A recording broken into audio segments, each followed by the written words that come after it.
السلام علیکم ویورز، کیسے ہیں آپ؟ سب خیریت سے ہیں؟ ہم اپنے چینل ہم ساتھ ساتھ میں آپ سب کو خوش آمدید کہتے ہیں۔ آج کا جو ہمارا سفر ہے وہ ہے ٹھٹہ کے شہر کا ہے، اور ٹھٹہ کو بھی اب شہر کہہ سکتے ہیں، لیکن شہر کہنے کا جی تو نہیں چاہتا ہے، لیکن یہاں کی جو حکومت ہے اسے شہری کہہ رہی ہوتی ہے۔ لیکن آج بھی ٹھٹہ اسی طرح سے پسماندہ ہے جیسے پہلے ہوا کرتا تھا۔ اس کی سڑکیں کچھ جو مین شاہراہیں ہیں جو کراچی سے نکلتی ہے نیشنل ہائی وے سے، وہ تو خیر پکی ہیں، لیکن جب ہم ٹھٹہ کے اندر گزرتے ہیں اور ٹھٹہ کے اندر ہم جا رہے ہوتے ہیں تو ہمیں ساری چیزیں جو نظر آتی ہیں وہ اس طرح کی نہیں ہوتی ہیں۔ سڑکیں ٹوٹی پھوٹی جو ہیں وہ اپنی ایک گمنامی کا منظر پیش کر رہی ہوتی ہیں کہ یہاں ہمارا بھی کوئی پرسان حال ہوتا، لیکن ہم شاید گمنامیوں میں گم ہو چکے ہیں۔ آج جو ہمارے شہر آنے کا مقصد تھا کہ ہم یہاں کی مسجد شاہ جہاں مسجد کو ایکسپلور کرنا تھا، اور ہم یہاں آ چکے ہیں، تو ہم آپ کو لے کے چلتے ہیں شاہ جہاں مسجد۔ یہ شاہ جہاں مسجد کا پارک ہے جو بیرونی حصہ ہے۔ آپ یہاں دیکھ سکتے ہیں کہ یہاں پہ کس قدر خوبصورت ایک منظر سا ہے۔ اور یہ جو مسجد ہے شاہ جہاں مسجد، یہ سن 1054 میں اس کی تعمیر کا آغاز کیا گیا تھا، اور 1057 میں اس کی تعمیر جو ہے مکمل ہوئی۔ آپ اسے دیکھیں کس قدر خوبصورت سا ایک منظر ہے۔ اور اس کے ساتھ ساتھ جو ہے میں آپ کو دکھا دیتا ہوں، یہاں پہ کچھ باغ سے بھی بنے ہوئے ہیں جہاں پہ لوگ واکنگ وغیرہ بھی کر رہے ہوتے ہیں۔ اور یہ مسجد کا اندر کا حصہ، یہ محراب دیکھیں، اس کے ساتھ ساتھ اس کی راہداریاں دیکھیں کہ کتنے خوبصورت اپنی رنائیاں پیش کر رہی ہیں۔ یہ اس کے محراب کی جو مینا کاریاں ہیں، یہ اس وقت کے ہنرمندوں کا منہ بولتا ثبوت ہے کہ اس وقت اتنی چیزیں ہوتی نہیں تھی، ٹیکنالوجی کی چیزیں جیسے کہ آج ہم دیکھتے ہیں، اور لیکن پھر بھی جو ہنرمند تھے وہ انہوں نے اس کی نہایتی محنت کے ساتھ شاہکار کیا۔ یہ اس کا وضو خانہ ہے۔ آپ یہاں دیکھ سکتے ہیں کہ یہاں پہ نمازی حضرات وضو بنا رہے ہیں، اور یہ جو وضو خانہ میں جو نلس دیکھ رہے ہیں، یہ نہیں ہے کہ یہ بھی کچھ بہت 400 سال پرانا ہوگا، ایسا کچھ بھی نہیں ہے۔ یہ ابھی کی نلس لگے ہوئے، یہ اس کی راہداریاں ہیں وضو خانے کے سائڈ کی طرف کی۔ اور ہم اب آپ کو لے کے چلتے ہیں اندر کی طرف، اور اندر کی طرف کے جو مناظر ہیں وہ دکھاتے ہیں کہ وہاں جو صحن ہے اس کا، مسجد کا صحن، وہ کس طرح کا بنا ہوا ہے، وہ صحن کو بھی دیکھیں آپ۔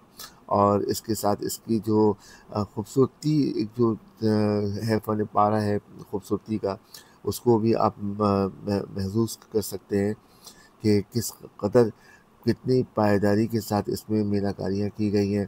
اور یہ اس کی راہداری ہے جہاں ہم آپ کو لے کے جا رہے ہیں، اور آپ کو یہ دکھانا چاہتے ہیں۔ اس کی یہ وہ دیکھیں، اس کی دیواریں دیکھیں، دیواریں بھی کافی چوڑی بنی ہوئی ہیں، اور جو کافی مضبوطی کے ساتھ بنی ہوئی ہیں۔ اس کی پلرز دیکھیں آپ، تو پلرز دیکھ کے بھی آپ کو اندازہ ہوگا کہ یہ پلرز کوئی معمولی پلرز نہیں ہے۔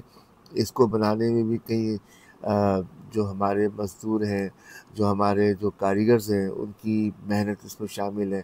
اور یہ اللہ کا گھر بنائے گئے تو ظاہر سی بات ہے اس کو کچھ زیادہ ہی خوبصورت انداز میں بنایا جاتا ہے۔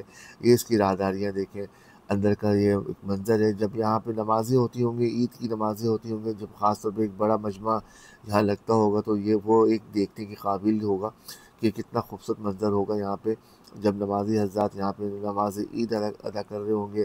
اور جمعے کی نمازیں میں سمجھتا ہوں کہ یہاں پہ ایک اچھا خاصا مجمع ہوگا لوگوں کا۔ اور یہی ایک وحدانیت ہے ہمارے اسلام میں کہ جب یہاں پہ امیر اور غریب سب ایک ساتھ کھڑے ہو جاتے ہیں اور اللہ کی عبادت کر رہے ہوتے ہیں، تو بقول شاعر کہ نہ کوئی بندہ رہا نہ کوئی بندہ نواز، ایک ہی صف میں کھڑے ہو گئے محمود اور ایاز۔ تو یہ اگر شعر میں نے الٹا پڑھ دیا ہو تو اس کے لیے میں معذرت۔ اور چونکہ ایک دم سے ساری چیزیں ریکارڈنگ پہ چل رہی ہوتی ہیں، تو کچھ الفاظ کے چناؤں میں کچھ کہنے سننے میں غلطی ہو جاتی ہے۔ لیکن بس جو مقصد تھا آپ کو مجھے یہاں پہ مسجد کو دکھانے کا، وہ یہی مقصد تھا کہ آپ اس کو مسجد کو دیکھیں اور اس کی خوبصورتی کو لطف اندوز کریں، اور اس وقت کو یاد کریں کہ جس وقت اس کی تعمیر کی گئی تھی۔ کتنی اس وقت تو میرا خیال ہے کہ یہ جو ہم ٹھٹہ کو آج ہم کہتے ہیں کہ کافی بنجر سا شہر رہ گیا ہے، یہاں پہ کوئی تعمیر ترقی کا کام نہیں ہوا، اس وقت تو اس کے حالات اور بھی خراب ہو گئے۔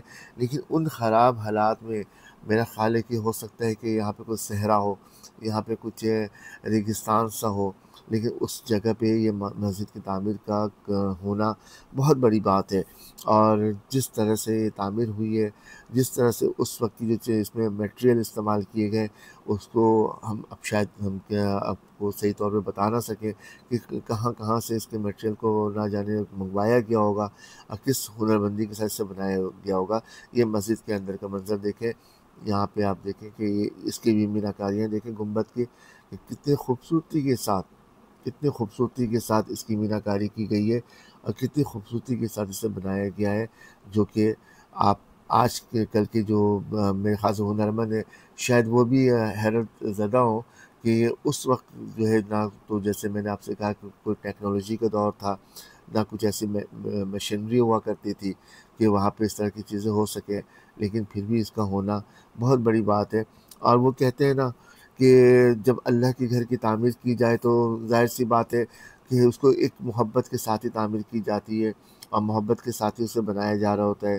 اور جب اس مسجد کی تعمیر کی گئی تو میں یہ کہتا ہوں کہ مسجد تو آج بھی قائم ہے، آج 400 سال ہونے کے بعد بھی قائم ہے، لیکن جس نے بادشاہ نے اسے تعمیر کرایا وہ بادشاہ تو اس دنیا سے چلا گیا، لیکن اس کی تعمیر کی ہوئی مسجد آج بھی قائم ہے، آج بھی اسی طرح پہ اپنی جگہ پہ قائم و دائم ہے۔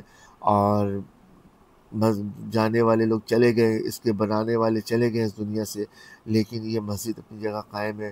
اور یقیناً یہاں پہ جتنے بھی لوگ اپنی عبادت کر رہے ہیں، نمازیں پڑھ رہے ہیں، اس کا ثواب ان کو ضرور مل رہا ہوگا۔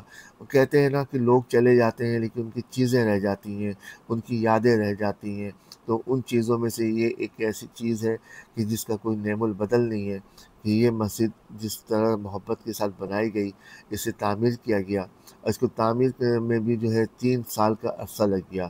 1054 میں اس کی تعمیر شروع ہوئی اور 1057 میں یہ ختم ہوئی۔